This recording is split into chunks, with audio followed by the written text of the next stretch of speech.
apartment building, which took the lives of at least 19 people. In the wake of this terrible tragedy, the president wanted to reach out to offer comfort and also offer support in case there's anything the mayor needs. Our hearts go out to everyone who was impacted, and we're very appreciative of the heroic work of the first responders who were on the scene so quickly. I know some of you have asked about assistance. I'm not aware of any requests for federal assistance, but of course we will let you know if there's anything to share, and we will remain in close contact with leaders there as well. With that, Zeke, why don't you kick us off? Thanks, Jen. Starting with the talks in Geneva right now, has the president been briefed on the round of negotiations over the past couple of days, and what is the current U.S. government assessment of Russian intentions when it comes to eastern Ukraine? Well, the president meets, as you know, regularly with his national security team, members of his national security team, as he did this morning. I don't mean a formal NSC meeting. I mean the regular PDB meeting where he receives regular updates.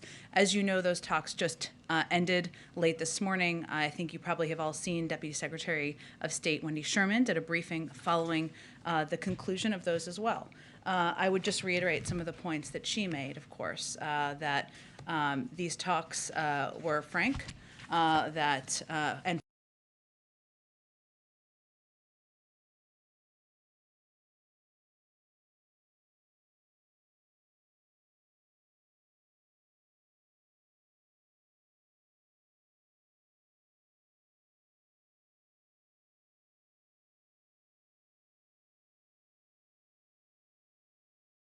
also side, or there's a path of escalation. We are certainly hopeful that the path to diplomacy is the path that they will take. There are, of course, a range of topics discussed during that meeting, including a reiteration of what is at stake should they decide to move forward and invade Ukraine. In terms of an assessment of where they stand, I would really leave that to the Russians to articulate. We can't give an assessment of that from here, and Deputy Secretary Sherman did not as well.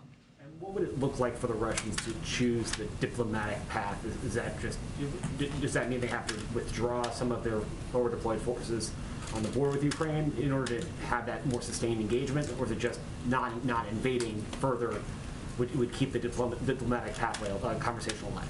Well, Zeke, there are 100,000 troops at the border now. Obviously, returning those troops to the barracks, conveying to us their intention of doing that certainly would be easy ways to show de-escalation. As I noted a little bit earlier, we see this as a path, as a set of 3 rounds of conversations that will occur this week. As you've heard many of our national security officials state, but I will reiterate from here, no talks about Europe without Europe, no talks about Ukraine without Ukraine, and that is certainly our mentality. So we are moving forward with the other 2 rounds of talks and discussions here, but absolutely the aggressive action, the bellicose rhetoric came from the Russians, so they have the ability and the power to de-escalate. Turning to the president's trip tomorrow to Atlanta, Kareem got this question on the plane on Friday, but a number of advocates for voting rights and other issues down there have said the president should not come down unless he has a plan to actually pass voting rights legislation. What is the president's plan to pass that, or is he going down there without a plan? Well, his plan is to sign voting rights legislation into law. That requires a majority of senators to support it, even if there are changes to the Senate rules, which is something the president has expressed an openness to. But let me give you a little bit of a preview of what people can expect to hear from him tomorrow.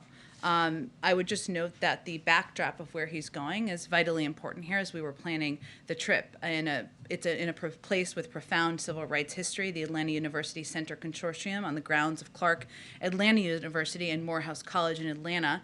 The president will forcefully advocate for protecting the most bedrock American rights, the right to vote and have your voice counted in a free, fair, and secure election that is not tainted by partisan manipulation. He'll make clear in the former district of the late Congressman John Lewis that the only way to do that are for the Senate to pass the Freedom to Vote Act and the John Lewis Voting Rights Advancement Act.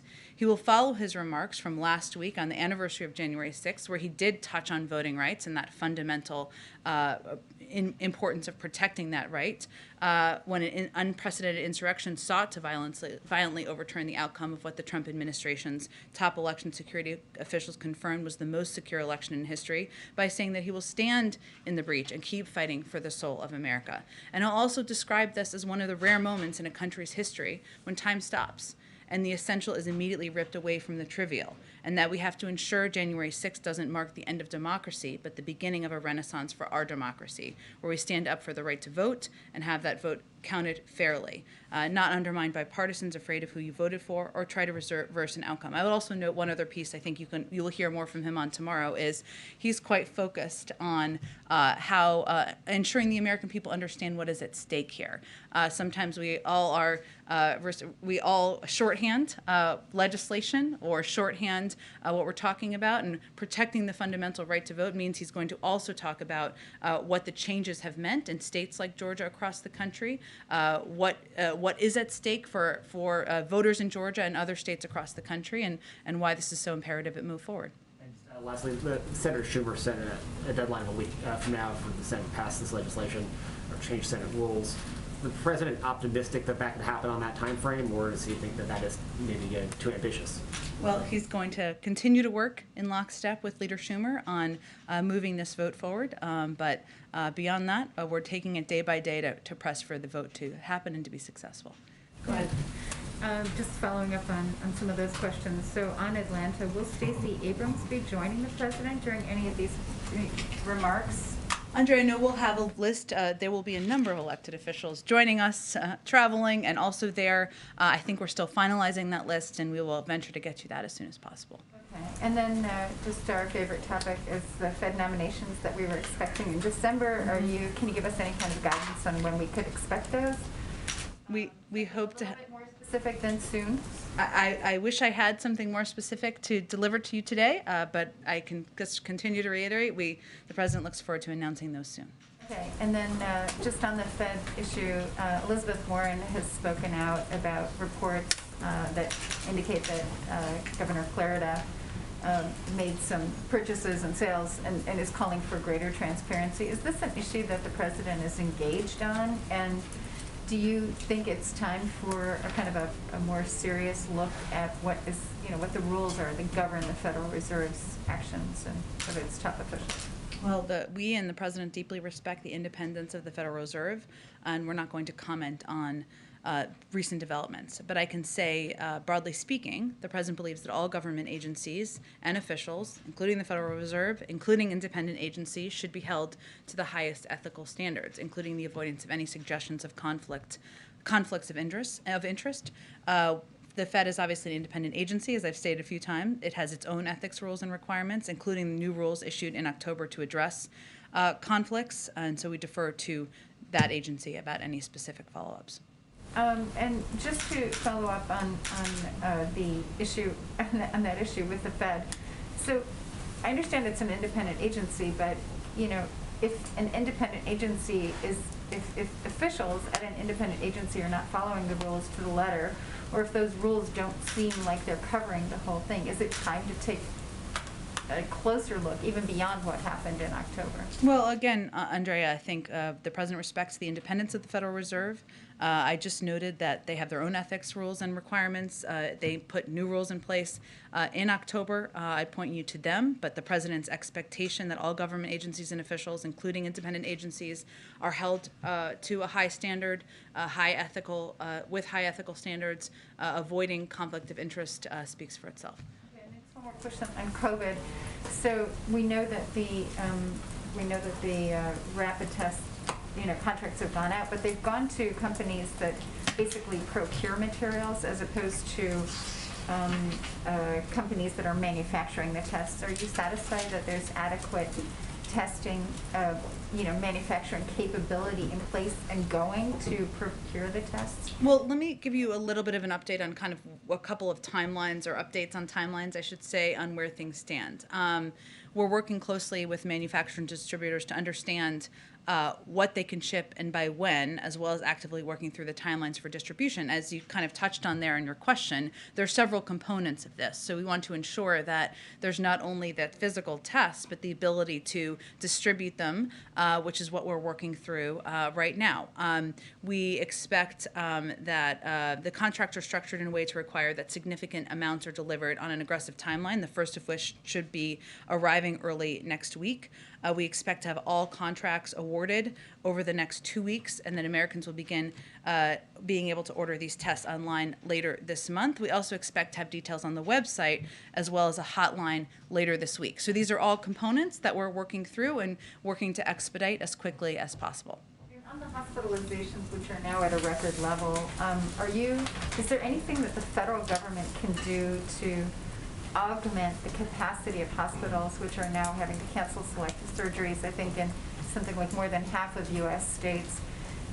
Is that something where DOD could come in with mobile field hospitals, perhaps to just offer additional capacity? Well, we actually have deployed a number of resources from to surge resources over the course of the last several months. We will continue to do that, and we're working with local health authorities, state leaders, local leaders to determine where there are the greatest needs. But we have deployed a range of resources, many of them through FEMA, to ensure that local communities who have higher surges or needs in different ways, I should say, have resources from the federal government. Go ahead. On the kind of nascent bipartisan talks related to kind of a more scaled-back, targeted approach on the Electoral Count Act, your colleague, Mr. Bates, was quite definitive that wasn't really an option the White House was pursuing right now. It certainly was no substitute, I think, to use his words. As part of the reason for being so definitive on that is that you don't want an off-ramp for two Democratic senators in particular to point to instead of considering a rules change to the Senate. I've always known my colleague, Mr. Bates, to be definitive. I don't know if you all experienced that as well. But I think what our position is from here and what the position of many advocates for voting rights and many Democrats on the Hill is that it is not a substitute. And we should not treat it like a substitute because the two bills that the president will talk about tomorrow have essential components of them that will protect people's fundamental rights, expand access, ensure that people know that when they vote, it will count and not be overturned. And we want to be very clear with the public that it is not a replacement or a substitute. Senate Minority Leader Mitch McConnell has declared war on this effort over the course of the last several weeks on the Senate floor. His office put out a lengthy memo last night that said, in part, Democrats will try to use, quote, fake hysteria to break the Senate and silence millions of Americans' voices so they can take over elections. The president's been a little sharper towards Republicans. Do you have a response to that memo and Leader McConnell? It is pretty ironic. If making it more difficult to vote is not silencing the voices of people, words that Senator McConnell used, I don't know what is. I also think it's important to note here, if you look back at Leader McConnell's record from the past, he has a pretty strong record of supporting voting rights. And what has changed? That's a question for him, less for us. But I will give you a few examples. 2004, Leader McConnell. I cannot think of any reason why anyone on either side of the aisle would oppose the protection of the franchise of all Americans. 2006, the Voting Rights Act of 1965 represents one of this country's greatest steps forward. Obviously, I rise today in support of its reauthorization. Again, 2006. He wrote in his memoir that he was overwhelmed to witness such a moment in history when the Voting Rights Act passed in 1965. So I use those examples to remind people that this should not be a partisan issue, protecting people's fundamental voting rights, that people should be protecting them and standing up for Americans of all political stripes. That is what we are working to do. And what we're talking about here is fighting against the big lie that was perpetuated after January 6th, around January 6th, I should say, by far too many Republicans in Congress, and it has resulted in states across the country putting in place more laws that are making it more difficult to people to exercise their rights. We don't think that is right. We don't think that is a political issue. It is a fundamental right in this country, and it should be. One more, just on Build Back Better, because I have to ask about that at the press briefing. Look, I understand you guys can walk and chew gum at the same time, but in talking to Democrats in both chambers, some over here as well, there's just not a lot of sense that the conversations you guys have said are ongoing right now are going at a pretty significant clip or are substantive at this point. So where are you guys, and what are the next steps here? Well, our conversations are continuing behind the scenes at a staff level. And I can assure you that, and assure the American people, that the president is going to continue to press to get Build Back Better done, to ensure that we are lowering costs for Americans across the country. Most importantly, to ensure we are lowering costs for Americans across the country on child care, on elder care, on health care, addressing the climate crisis.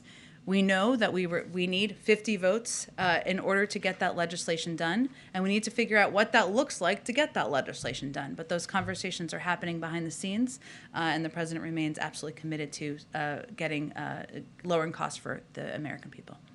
Go ahead, Kelly. On voting rights, when you do hear the criticism from some advocates about don't come without the plan, or others who say the president has not been personally enough involved, as he heads to this, does he feel he has the political influence to be the tipping point this week? Well, Kelly, it's a hard question to answer, because really what we're talking about is whether we can get enough votes in Congress to get this done. And that's why I think it's important to note that the president will talk about this as a fundamental right for all Americans, something that there has been a history of supporting from both sides of the aisle, something that the public should expect and demand from their elected officials to support. I think we would dispute the notion that the president hasn't been active or vocal. He's given a range of speeches. He's advocated for voting rights to pass. He said it is a fundamental priority for his presidency, and he has agreed with his vice president that she would lead this effort. We understand the frustration by many advocates that this is not passed into law yet. He would love to have signed this into law himself, but tomorrow is an opportunity to speak about what the path forward looks like, to advocate for this moving forward in the Senate. Can you speak to the role of the vice president tomorrow and what she will be talking about and how that relates to the president's message? Absolutely. The vice president, of course, has an important role to play here as the person who is leading this effort and will continue to lead this effort from the administration. She has worked to date to help build a groundswell of support, something that many grassroots advocates have been working on for many years now, but she has met with a number of these advocates. She has engaged, and she's going to continue to speak about voting rights across the country. In terms of the preview of her remarks, we're not quite there yet. Maybe we'll have some more to say about hers and the president's later this evening. We'll see. And as the president has heard feedback from Geneva on the state of the negotiations or conversations there, is he giving any sort of incremental instructions to Wendy Sherman and the team about things he would like introduced into the talks, or is he leaving that to be an on-the-ground sort of discussion for those who are in the room and handling it physically there? Well, he is in regular touch with members of his national security team, and they are in touch with team members on the ground. So I would say we are looking again at this week as a set of conversations, and we will see and be able to assess where things stand better at the end of that. I will note a couple of things that as you're looking at this. We are preparing ourselves for the possibility and likelihood, no one should be surprised, I should say, if Russia spreads disinformation about commitments that have not been made, or if it goes even further and instigates something as a pretext for further destabilizing activity. And so we would continue to urge everyone not to fall for any attempts to push disinformation out there. But for the president, the most important thing to convey, and that he's conveying to his team, is that no talks about Europe without Europe, no talks about Ukraine without Ukraine.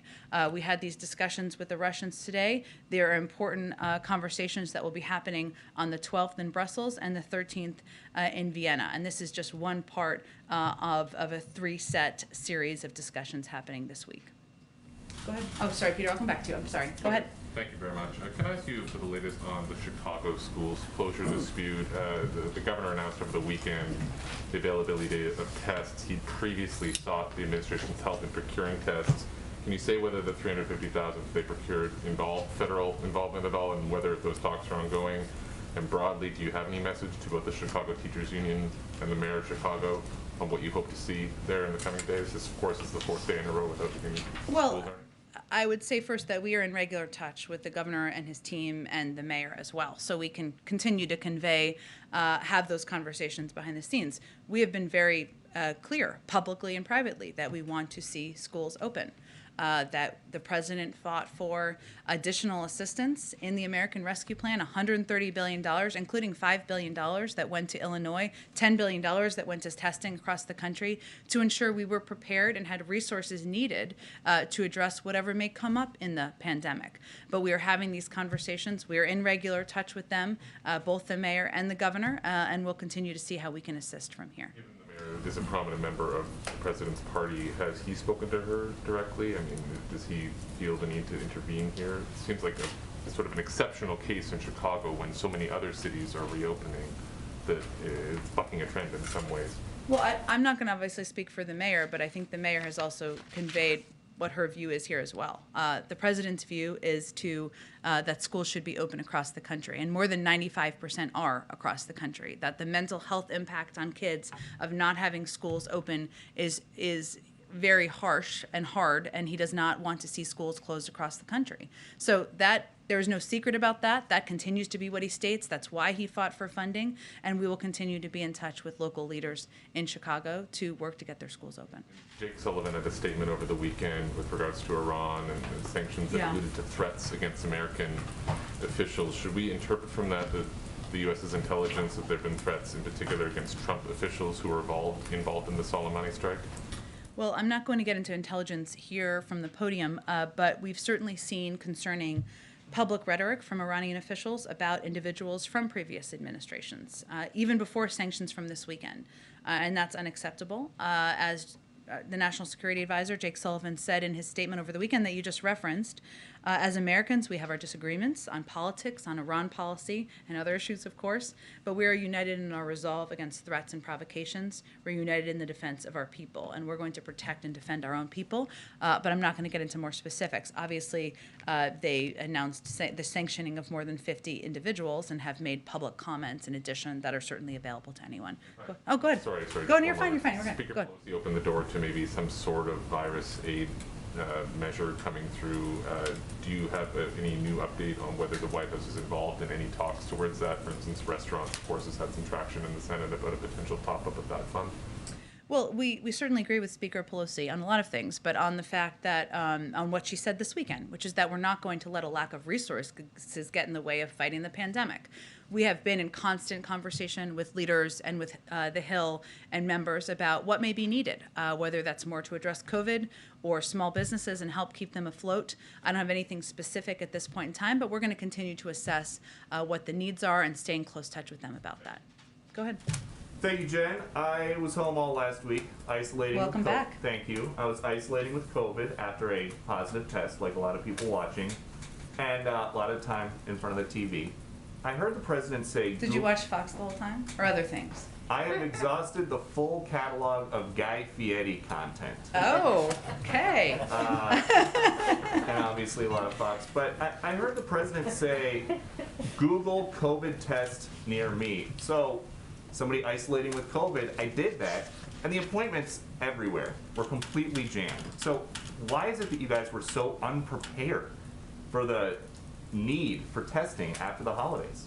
Well, Peter, I'm happy to see you back and well. I would second say that there has been a massive surge in cases, as you know, and we're a part of, in D.C. and New York. And there's been an unprecedented, and other parts of the country as well, there's been an unprecedented demand for tests. So what we have done over the course of the last few weeks, even before that, is the president quadrupled our testing capacity since the summer. We opened 20,000 sites across the country, and we have also opened additional federal sites, including one in D.C. only recently. He's also provided, we've also in the process of sending 50 million tests out to community health centers and rural health centers, and now we're in the process of finalizing contracts for 500 million tests. But, well, what can I make one more point, and then you can go next? I would just note where we have come from. If you look to a year ago, there were no tests, or maybe one, depending on the timeline, that was available on the market. Now we have 9. If you look to about a year ago, there was about 900,000 or maybe slightly higher tests that were being issued every day. Now we're about 10 or 11 million. 300 million tests are done in this country every month. So there's enormous progress being made, but we needed to make sure the market was growing. That's what we've been working on, and increase our access to supply. And that's what we've been doing. The tests you're talking about, though, require people to go somewhere and either make an appointment or wait in line. The CDC's guidance is if you think you have COVID, you're supposed to stay home. You guys said you were going to mail free tests to people that need them. The president's there on television talking about a winter of severe illness and death. While he's saying that publicly, why weren't you guys doing more to prepare for the winter? Well, Peter, everyone decides where they're going to go get a test, and we make a range of options available. You can also purchase tests online. Later today, we'll have more details on how 150 million Americans who have health insurance can get reimbursed for tests. So we'll have more details on that later. The 500 million tests I noted, and I give you a little bit of an update on the timeline. We'll have more on the website later this week. So our steps and our process from the beginning has been expanding access to free tests to make it easy and more accessible for Americans, and we're going to continue to build on what we've done to date. But the president talked about a winter of severe illness and death. At the rate you guys are going, these tests are not going to be available until spring. So will you admit that these free tests you guys promised are not going to be ready until after the Omicron surge? I think I gave an update earlier that we'll start to have tests out the door in the coming weeks, very soon. And Okay. again, that's not the only place people can get tests. There are a range of ways people can get tests online. Again, you'll know more about how you can be reimbursed for those tests from here. Go to different sites. There are federal sites opening up all around the country. And we understand that you guys plan to rely on the Postal Service to send out these free tests whenever they're ready. But the Postal Service says they're going to have a staffing shortage because of your vaccine mandate. So would you pull back on the vaccine mandate if it meant getting people these free tests sooner? The Postal Service also delivered 98, 99% of packages on time in advance of Christmas. And their leaders have also said they're eager to take on this challenge. So we welcome that, and we're looking forward to working with them to get these tests out to the public. And I understand that the science says that vaccines prevent death. But I'm triple vaxxed, still got COVID. You're triple vaxxed, still got COVID. Why is the president still referring to this as a pandemic of the unvaccinated? Well, I think, Peter, there's a significant difference between, and you just experienced this, and not to expose your public health experience, but I can speak to mine as well. I had been triple vaxxed. I had minor symptoms. There is a huge difference between that and being unvaccinated. You are 17 times more likely to go to the hospital if you're not vaccinated, 20 times more likely to die. And those are significant, serious statistics. So yes, the impact for people who are unvaccinated is far more dire than those who are vaccinated. Will the president update his language at some time to be more reflective of the fact that people who are triple vaccinated are catching and spreading COVID? I think the president has said, as have we a number of times, that there will be breakthrough cases. There will be people who get COVID here, at different media organizations, at companies around the world, around the country, who have been vaccinated. But there is a significant difference between being hospitalized or dying and being vaccinated with more mild symptoms. And then last one, you guys have been very aggressive countering COVID misinformation. So what do you guys think about COVID misinformation coming from the Supreme Court and Sonia Sotomayor's false claim that over 100,000 children are in serious condition, many on ventilators? Well, I'm not going to speak to Supreme Court arguments or statements made in those arguments, but I will tell you that what is at stake here is our effort to protect health workers and, most importantly, protect patients with the CMS rule, and also to make workplaces safer with the OSHA rule, which we have confidence in our legal argument for. So I will leave it to them to decide, but that's what's being argued now. Go ahead. Getting ahead of the president before a major speech is one of your favorite things to do. With that being said, I'm going to try this question anyway. You mentioned that over the past year, President Biden has expressed more openness about taking a look at filibuster rules, especially when it comes to voting rights. Is that a topic you expect him to directly address tomorrow and get into? Yes. Is there an announcement in terms of whether he'll be more forceful or whether he'll have any specific thing to say other than I'm open to the idea?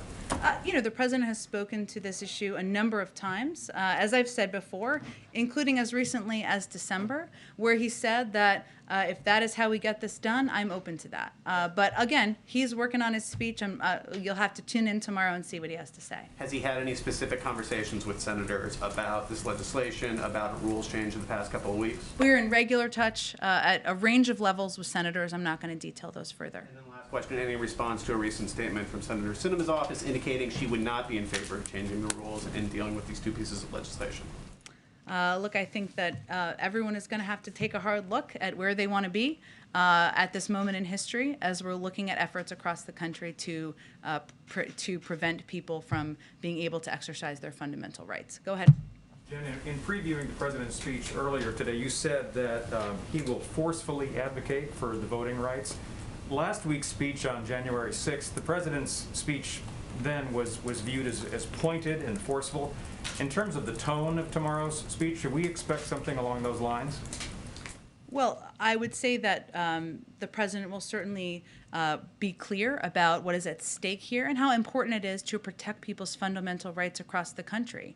He felt that speaking to this warranted a moment where he was going to give a full speech on it. That's exactly why he's going to Georgia, a place with enormous history on civil rights issue, unfortunately enormous recent history on efforts to suppress the vote. So that is why he's going there. But January 6th, it's all connected in his view, was certainly a day where he needed to speak very clearly about the role of his predecessor. And just one on COVID, could you expand just a little bit about on what the president said last Friday when he was asked about controlling COVID? When he mentioned the new normal, was he moving away from his campaign pledge of shutting down the virus or changing the messaging at all about COVID-19? What he's referring to is the fact that we have now, we're in a different place than we were a year ago. More than 200 million Americans are vaccinated. More than 71% are fully vaccinated. More than 80% or a little higher than that have had a first dose. We have a range of tools at our disposal, including antivirals and other treatments. So we're going to continue to expand that, but we are in a different place than we were a year ago. Go ahead. Does the president feel that forceful speech that he gave last week, does that raise the bar for getting something done? I mean, he's been talking about this for months. He had a speech in July in Philadelphia. Nothing's happened. Has he basically raised expectations here? About giving good speeches or about voting reform? I think he believes the stakes should be raised. He wouldn't be going to Georgia tomorrow, a place where there is enormous history of civil rights leaders, of his friend John Lewis advocating for fundamental rights, including voting rights, if he wasn't ready and prepared to elevate this issue and continue to fight for it. The administration has said that schools have the resources to remain open, yet we're seeing closures, including Chicago. There's still a lot of teachers staying away. They're due to illness or fears, other school personnel. So what is the White House prepared to do in the event of other school closures due to lack of personnel? Well, I think it's important to note that more than 95% of schools across the country are open. And in part because of the resources that they were able to receive from the American Rescue Plan. It enabled them to hire more bus drivers, maybe hire more teachers, put in place additional mitigation measures. Many secured testing contracts to ensure that there could be regular testing at their schools. There are some parts of the country where all of those resources haven't been deployed yet. Of course, the Department of Education will continue to work with them, and our Department of Education has also taken steps far in advance of the last few weeks to work with states on anticipating and preparing for labor shortages. So we are in touch at every level. What our position continues to be is that schools need to be open. We are on the side of schools being open. We believe that there are the mitigation measures, the steps, and the resources to do exactly that. Go ahead. Thank you, Jen. About those mitigation efforts, one way in which to reduce the spread of COVID is through the use of masks. And health officials have said that these cloth masks are virtually useless. You need to use, they say, a KN95, a K95 mask. And as I travel around the country, I see very few people oftentimes wearing these types of masks, a KN95 mask. And my question is there a federal effort to make certain that these types of masks are available in the inner city, in rural America, for people just getting on an airplane? Because this is a better type of mask, as Dr. Fauci has said, than a cloth mask. Well, I would just note that the CDC guidance continues to be a well-fit mask is the best mask to be wearing. They haven't changed that guidance as of now. In terms of how these resources, if we talk about schools and keeping schools open can be used, the purchase of masks certainly could be a part of that. It's up to school districts and local school districts to make those decisions. We also, of course, work with community health centers, rural health centers, local health leaders on what they feel their needs are and how resources from the American Rescue Plan and COVID packages in the past should be spent. But the guidance has not changed from the CDC, but we do listen to local health leaders on what their needs are and how the resources that have already been approved can be effectively deployed. There's no money then that could be taken from the American Rescue Plan devoted towards this federal effort? I don't think that's what I said. I think. Sure. Well, $130 billion of the rescue plan was for schools. That can be used in a range of ways. And so some of that money has not even been spent yet. It is all in states, but I think there's an allowance for that. But I can certainly check if there's more specific measures. I just think it's important to note that the CDC has not changed their guidance on masks.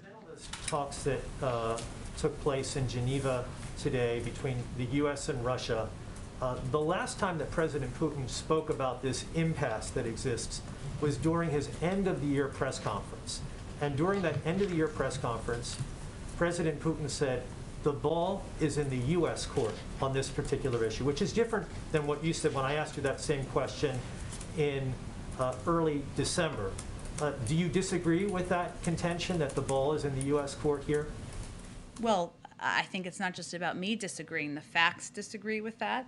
Russia and President Putin has built up a troop presence of 100,000 troops on the border of Ukraine. They have used bellicose rhetoric. It is up to them to determine if they are going to de-escalate. If there is a diplomatic path forward, that is a path forward that remains open. But certainly, it's up to President Putin to make those choices. I just want to get to everyone, so let me try to jump around to everyone before I have to go. Go ahead. Thank you, Jen. Just two quick questions. I wondered, a group of congressional Democrats wrote to the White House urging the president to use executive power to essentially use the Defense Production Act to manufacture enough rapid tests so that Americans could each take one test per week. I wonder if the White House had any response to that, and if they think that is, an achievable goal, something that they would shoot for, or just any response to that letter. Well, we've seen that letter. The good news is that we agree, and we're already doing most of what's in that letter. So we use the Defense Production Act to drive production of these tests, and we'll do so again when it can accelerate production and delivery of these tests. We deployed $3 billion procurement of tests. We used $3 billion to procure tests, which became a major driver in increasing and expanding the market for tests. And the president's plan to procure and distribute 500 million tests to all Americans is in and of itself providing a major stimulus for global production of these tests. We agree. That's why we've already used the Defense Production Act. I know they referenced the hotline. There'll be more details on that this week. Our objective here is to expand access to free public testing, as is referenced there. We're already in the process of sending 50 million rapid antigen tests directly to federally qualified health centers. I know they referenced that, and to rural health clinics. And we're publishing guidance, as I noted. We'll have more details later today on that. So the good news is that we agree with a lot of what they're saying, and we have already taken steps to put in place a number of measures. You mentioned, to follow up on the Chicago schools issue, you mentioned that the administration has been in touch with the mayor and the governor. Has anybody from the administration been in touch directly with the teachers union? And if not, why not? We are in touch regularly with the teachers union and have certainly been, but I don't have any more details. Go ahead. Thank you. A couple quick questions here. I know you don't want to weigh in on ongoing litigation before the Supreme Court, but not long ago in this room, the Surgeon General told us that COVID misinformation was a public health threat. I'm wondering if the White House is at all concerned, given Supreme Court Justice Sotomayor's remarks about the Omicron variant, that maybe the danger is being overhyped and your message is not getting out? I think I just addressed this. Didn't I answer this question? Are you worried that there is misinformation that is being spread so much so that even a sitting Supreme Court justice has an inaccurate picture of things? Again, I'm just not going to weigh in on a specific legal argument made in the court. And then I know you've been asked several times about Chicago. You've said it here. You've said it before. The president clearly wants schools to be open. There's been money that's been allocated. Can we expect that the president will be more aggressive and use the bully pulpit to tell teachers unions in Chicago to get black in the classroom? I mean, this is the nation's third largest school district. Well, again, I would note the president has been very clear, as we have been clear. We are on the side of schools being open. That is why he advocated for funding in the American Rescue Plan, and we will continue to convey that clearly because he believes the mental health impact on kids could be dire, and it is imperative that kids are in the classroom. More than 95% of schools across the country are doing exactly that, and we're hopeful that will continue to increase. One more, yeah. Quickly. In December, you and I talked about the Afghan women who had been honored here at the State Department. Sources are telling us right now currently that some of these women are being told that before they can apply for refugee status, they need to leave the country. And if they do that, though, the odds are good that their bank account will be seized, and that process is a 2-year-long process. Are there any additional resources that are going to them currently? I know it's a challenging situation and it's in flux, but is there anything more you can tell us about trying to get those? Let me check on more specific details. Obviously, the State Department is overseeing all of our programs, and we're continuing to work to get more people out, but I will see if there's more details on this, and I'll ask them specifically. Go ahead in the way back. Thank you. I wanted to ask you about India-U.S. relationship. What is on President's agenda for this year when it comes to the world's two largest democracies, India and the U.S.? Well, as you know, back in September, the president hosted President Modi at the White House, and their meeting was about launching a new chapter in the history of the U.S. India relationship. At that time, the two leaders laid out their shared vision for the U.S. India relationship, and will continue to work closely this year. You can expect our governments will be moving forward on a wide-ranging set of initiatives, from cooperating to fight the pandemic, scaling up action to address climate change, working bilaterally and through the Quad, expanding our cooperation in trade and investments, cyber, and in new and emerging technologies. And continuing to talk about, and as always, we are focused on strengthening the deep ties between our people and our shared democratic values that underpin the relationship. But obviously, we're going to continue to build from here. Quickly on China's aggressive behavior on its border with India. Does this come into your talks with the Chinese? Is the U.S. sending any message to the Chinese on this? Well, we continue to closely monitor the situation. We continue to support dialogue and peaceful resolution of these border disputes. We've been pretty clear how we view Beijing's behavior in the region around the world. We believe it can be destabilizing, and we're concerned by the PRC's attempt to intimidate its neighbors. We'll continue to stand with our partners on that. Last one. Go ahead. Goldman Sachs is saying that there's going to be 4 rate hikes this year. The Federal Reserve indicated maybe 3. If they move a quarter of a point, the Committee for Responsible Federal Budget says that 3 hikes would add an additional $175 billion a year to a debt payment alone. So does this change the thinking of the White House in terms of how much spending the president wants to do as the rate hikes start to come in? Well, first, I always like to say monetary policy is the purview of the Federal Reserve, and we respect their independence. Interest rates have been, kind of as you touched on there, at historically low levels during the pandemic. We always knew that as the economy recovered and gained strength, interest rates would rise to more historically typical levels. The president is committed, as you talk about spending, to fiscal responsibility and ensuring that our long-term investments are fully paid for. That's why he has proposed a range of ways to pay for his Build Back Better agenda, and why it's fully paid for, and would still lower the cost for Americans on prescription drugs, childcare, and many other issues. But he is somebody who is mindful about being fiscally responsible and is focused on that as he looks to his agenda moving forward. Go ahead. Climate change. So the president talks about the transition away from gas cars, recently announcing the mileage standards going up 40 miles per gallon over in the next 5 years. He's pushed for electric cars. The Beast gets an estimated 6 miles to the gallon. The president's been in office a year. Is there any plans to make his car electric? I'm happy to check on that. I mean, part of what we've talked about is making sure that the fleet owned by the United States government, which is very large beyond the beast. The beast is just one member. Is that we work toward making sure we're leading with our focus on energy independence as well. But I am happy to check on his car, otherwise known as the beast. Thank you, everyone, very much. Yeah. You talked about the importance of students being back in the schools and the mental health issues. But this administration has made a really strong commitment to labor unions in general. So how can you disregard the concerns of teacher unions who say that classrooms aren't safe, or who are concerned that classrooms aren't safe? I don't think, Andrea, that's an accurate characterization. We've prioritized teachers getting vaccinated first. The president fought for an enormous amount of funding to ensure that schools and classrooms and teachers could take steps that could put in place mitigation measures to make sure students, teachers, and members of school communities are safe. And I think what I'm echoing is what a number of people in the public health community have conveyed, that those measures can make sure that schools are safe, can ensure people attending school are safe. No parents want to send their kids to school in an unsafe environment either. But we are in a very different place than we were earlier this year, and it's important for people to be mindful of the mental health impact on kids, something that, of course, many parents across the country feel very strongly about. Thank you, everyone, so much.